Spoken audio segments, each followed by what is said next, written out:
നമസ്കാരം. പ്രവാസി ഓൺലൈൻ ന്യൂസിലേക്ക് എവർക്കും സ്വാഗതം. ഇന്നത്തെ പ്രധാന വാർത്തകൾ. ഉത്തര ആഫ്രിക്കയിലെ സ്പാനിഷ് പ്രദേശമായ സിയൂട്ടയിൽ കഴിഞ്ഞയാഴ്ചയുണ്ടായ വൻ അതിർത്തി കടന്നുകയറ്റത്തിൽ പങ്കെടുത്ത ഭൂരിഭാഗം അഭയാർത്ഥികളും മൊറോക്കോയിലേക്ക് മടങ്ങിയതായി സ്പാനിഷ് അധികൃതർ വ്യക്തമാക്കി. അതിർത്തിയിലുണ്ടായ തിരക്കിലും തിക്കിലും കടലിലും മുങ്ങിയുമായി കുറഞ്ഞത് 72 പേർ മരണപ്പെട്ടതായിട്ടാണ് റിപ്പോർട്ട്. സ്പാനിഷ് അധികൃതരുടെ കണക്കനുസരിച്ച് ഇതിൽ ഭൂരിഭാഗവും കടലിൽ മുങ്ങി മരിക്കുകയോ അതിർത്തി വേലിക്കടുത്തുള്ള തിരക്കിൽപ്പെടുകയോ ചെയ്തവരാണ്. അപകടത്തിൽപ്പെട്ട 1000-ലധികം പേർക്കാണ് ചികിത്സ നൽകിയത്. കഴിഞ്ഞ വ്യാഴം വെള്ളി ദിവസങ്ങളിലായി 50,000-നും 60,000-നും ഇടയിൽ ആളുകളാണ് അതിർത്തി ലംഘിച്ച് സിയൂട്ടയിലേക്ക് പ്രവേശിച്ചത്. കടൽ മാർഗമായിരുന്നു കൂടുതലും എത്തിയത്. യുവാക്കളുടെ ഒരു വൻ കൂട്ടം തന്നെ ഇവിടേക്ക് എത്തിയിരുന്നു. മൊറോക്കോയുടെ വിശദീകരണം പറയുമ്പോൾ സോഷ്യൽ മീഡിയ വഴിയുള്ള വ്യാജ പ്രചാരണങ്ങളും മനുഷ്യക്കടത്ത് സംഘങ്ങളുടെ ഇടപെടലുകളുമാണ് ഇത്രയും വലിയ ജനക്കൂട്ടം അതിർത്തിയിലേക്ക് ഇറച്ചു കയറാൻ കാരണമായതെന്നാണ്. എന്നാൽ മൊറോക്കോ പറയുന്നത് 40,000 പേർ മാത്രമാണ്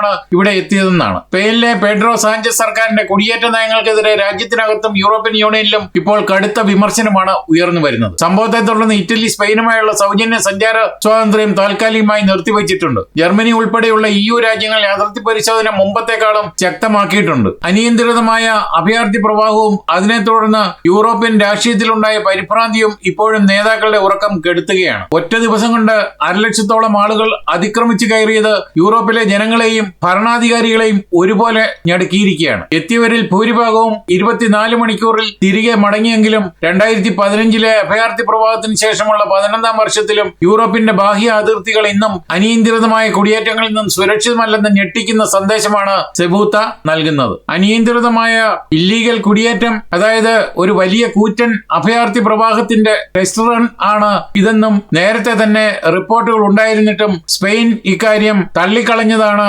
പ്രശ്നങ്ങൾക്ക് വഴിയൊരുക്കിയത്.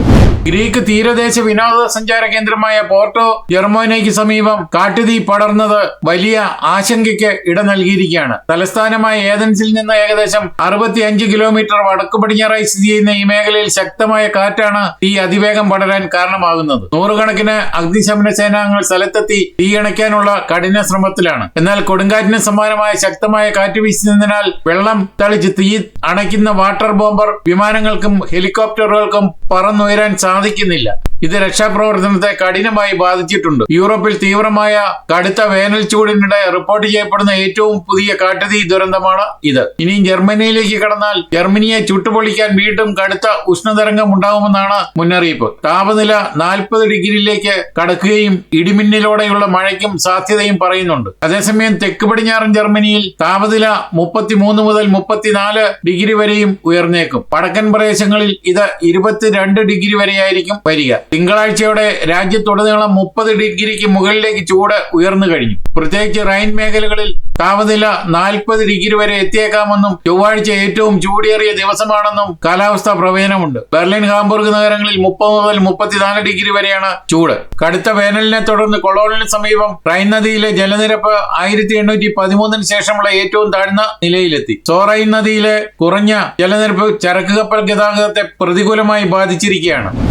ഇനി പറയുന്ന വാർത്ത ഒരു വലിയ പ്രാധാന്യമുള്ളതാണ്. ജർമ്മനിയിൽ വീണ്ടും സ്പീഡ് വീക്ക് ഇന്നു മുതൽ ആരംഭിച്ചു. 13 സ്റ്റേറ്റുകളിൽ ഇന്നു മുതൽ ബ്ലിറ്റ്സർ മാരത്തോൺ ആണ് ഉണ്ടായിരിക്കുന്നത്. ഡ്രൈവർമാർ പ്രത്യേകം ജാഗ്രത പാലിക്കേണ്ടതുണ്ട്. ജർമ്മനിയിൽ ഉടനീളമുള്ള റോഡുകളിൽ വേഗപ്പൂട്ടുമായി പോലീസ് വീണ്ടും ശക്തമാക്കിയിരിക്കുകയാണ്. ഓഗസ്റ്റ് 3 തിങ്കളാഴ്ച മുതൽ ഓഗസ്റ്റ് 9 ഞായറാഴ്ച വരെ നീണ്ടു നിൽക്കുന്ന സാർവത്രിക വേഗത പരിശോധനയായ ബ്ലിറ്റ്സർ മാരത്തോൺ രാജ്യത്തെ 13 ഫെഡറൽ സ്റ്റേറ്റുകളിൽ ആരംഭിച്ചിട്ടുണ്ട്. അവധിക്കാല യാത്രകൾ സജീവമായ ഈ വേളയിൽ ലക്ഷക്കണക്കിന് പ്രവാസികൾ ഉൾപ്പെടെയുള്ള വാഹനം ഓടിക്കുന്നവർക്ക് വലിയൊരു മുന്നറിയിപ്പാണിത്. പ്രധാനപ്പെട്ട 13 സ്റ്റേറ്റുകളിൽ പോലീസ് നിരീക്ഷണം കടുപ്പിക്കുമെങ്കിലും ചില പ്രദേശങ്ങളിൽ നിന്നും വ്യത്യസ്തമായ തീരുമാനങ്ങളും ഉണ്ടായിട്ടുണ്ട്. ഉൾപ്പെടുത്തിയ സ്റ്റേറ്റുകൾ നോക്കിയാൽ Baden Württemberg, Berlin, Brandenburg, Bremen, Hamburg, Hessen, Mecklenburg, ഫോർപോമൻ, Niedersachsen, North Rhine Westphalia, Rhineland Pfalz, Saxony Anhalt, Schleswig Holstein, Thüringen എന്നിവയാണ്. എന്നാൽ ബയൺ, സാക്സണി, സാർലാൻഡ് എന്നീ 3 സംസ്ഥാനങ്ങൾ ബ്ലിറ്റ്സർ മാരത്തോണിൽ നിന്നും വിട്ടുനിൽക്കുന്നുണ്ട്. സാക്സണി സ്റ്റേറ്റ് ഈ മാരത്തോണിൽ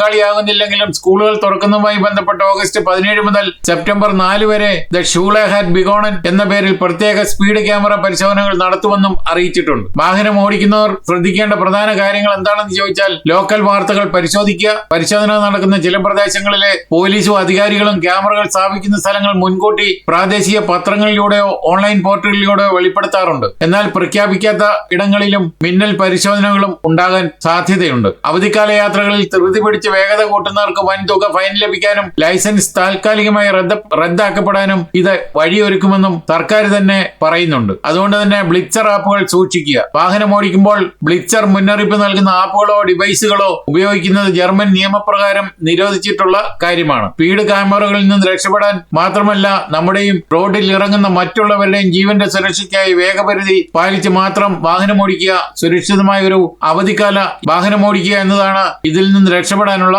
മാർഗം. അതുകൊണ്ട് തന്നെ എല്ലാവർക്കും സുരക്ഷിതമായ ഒരു അവധിക്കാല യാത്രാമംഗളങ്ങൾ ഞങ്ങൾ ആശംസിക്കുകയാണ്. ജർമ്മനിയിലെ പ്രശസ്തമായ ബോഡൻസി തടാകത്തിൽ ആഴക്കടൽ ഡ്രൈവിംഗിനിടെ ഉണ്ടായ അപകടത്തിൽ 2 പേർ ദാരുണമായി കൊല്ലപ്പെട്ടു. ഞായറാഴ്ച രാവിലെ 10:30ഓടെയാണ് ബാഡൻ-വുട്ടംബർഗിലെ യൂബർലിംഗനിൽ ടെന്നീസ് പ്ലാറ്റ്സ് എന്ന ഡ്രൈവിംഗ് പോയിന്റിലാണ് സംഭവം. 46-കാരിയായ സ്ത്രീയും 64-കാരനായ സഹ ഡൈവറുമാണ് അപകടത്തിൽപ്പെട്ടത്. തടാകത്തിൽ ഏകദേശം 80 മീറ്റർ ആഴത്തിൽ വെച്ച് പെട്ടെന്ന് അത്യാഹിത കയറ്റം നടത്താൻ ഇരുവരും നിർബന്ധിതരാവുകയായിരുന്നു. സാധാരണയായി ഓക്സിജൻ ലഭ്യത കുറയുമ്പോഴോ സാങ്കേതിക തകരാറുകൾ ഉണ്ടാകുമ്പോഴോ ഡൈവർമാർ ഈ രീതി ഉപയോഗിക്കാറുള്ളത്. ആഴത്തിൽ നിന്ന് വെള്ളത്തിന് മുകളിലേക്ക് എത്തുന്നതിനിടെ തന്നെ 64-കാരന് ബോധം നഷ്ടപ്പെട്ടിരുന്നു. ജലോപരിതലത്തിൽ എത്തിയ ഉടൻ തന്നെ 46-കാരിയായ സ്ത്രീക്കും ബോധക്ഷയമുണ്ടായി. കരയിലുണ്ടായിരുന്ന രക്ഷാപ്രവർത്തകർ ഉടനടി ഇരുവർക്കും CPR ഉൾപ്പെടെയുള്ള പ്രാഥമിക ചികിത്സകൾ നൽകിയെങ്കിലും ജീവൻ രക്ഷിക്കാനായില്ല. സംഭവത്തെ തുടർന്ന് അന്വേഷണത്തിന് ഉത്തരവിട്ടിട്ടുണ്ട്. ആഗോളതലത്തിൽ നികുതി വെട്ടിപ്പുകാരുടെയും കള്ളപ്പണക്കാരുടെയും പറുദീസ എന്ന് അറിയപ്പെടുന്ന യൂറോപ്യൻ രാജ്യമായ ലിസ്റ്റൻസ്റ്റൈനിൽ ഉണ്ടായ വൻ സൈബർ ആക്രമണത്തിൽ രാജ്യത്തെ 31,000-ഓളം കമ്പനികളുടെയും ട്രസ്റ്റുകളുടെയും യഥാർത്ഥ ഉടമകളുടെ രഹസ്യ വിവരങ്ങൾ അടങ്ങിയ register of beneficial owners system hack ചെയ്യപ്പെട്ടു. ഡാറ്റ ചോർന്നതോടെ ലോകമെമ്പാടുമുള്ള ശതകോടീശ്വരന്മാരും വൻകിട നികുതി വെട്ടിപ്പുകാരും കടുത്ത ആശങ്കയിലാണ്. സംഭവത്തെ തുടർന്ന് സ്ഥിതിഗതികൾ നേരിടാൻ ലിസ്റ്റൻസ്റ്റൈൻ സർക്കാർ അടിയന്തര ക്രൈസിസ് ടീമിനെ നിയോഗിച്ചു. കള്ളപ്പണം വെളുപ്പിക്കൽ, തീവ്രവാദ ഫണ്ടിംഗ് എന്നിവ തടയുന്നതിനായി സ്ഥാപനങ്ങളുടെയും ട്രസ്റ്റുകളുടെയും പിന്നിൽ പ്രവർത്തിക്കുന്ന യഥാർത്ഥ ഉടമകൾ ആരെല്ലാമാണെന്ന് വ്യക്തമാക്കുന്ന അതീവ രഹസ്യ രേഖകളാണ് ഈ സിസ്റ്റത്തിൽ സൂക്ഷിച്ചിരുന്നത്. സിസ്റ്റത്തിൽ ചില ക്രമക്കേടുകൾ ശ്രദ്ധയിൽപ്പെട്ട ഉടൻ തന്നെ ഡാറ്റയുടെ സുരക്ഷ ഉറപ്പാക്കാനുള്ള നടപടികൾ സ്വീകരിക്കുകയും ബാധിക്കപ്പെട്ട നെറ്റ്വർക്കിന്റെ പ്രവർത്തനം താൽക്കാലികമായി നിർത്തിവെക്കുകയും ചെയ്തതായും അധികൃതർ വ്യക്തമാക്കിയിട്ടുണ്ട്. എന്നാൽ ചോർത്തപ്പെട്ട വിവരങ്ങളിൽ മറ്റ് തിരുത്തലുകൾ വരുത്തുകയോ അല്ലെങ്കിൽ ഡാറ്റ പൂർണ്ണമായി നശിപ്പിക്കുകയോ ചെയ്തതായി സൂചനകളൊന്നുമില്ലെന്നും സർക്കാർ വക്താക്കൾ അറിയിക്കുന്നുണ്ട്. അന്വേഷണം പുരോഗമിക്കുകയാണ്.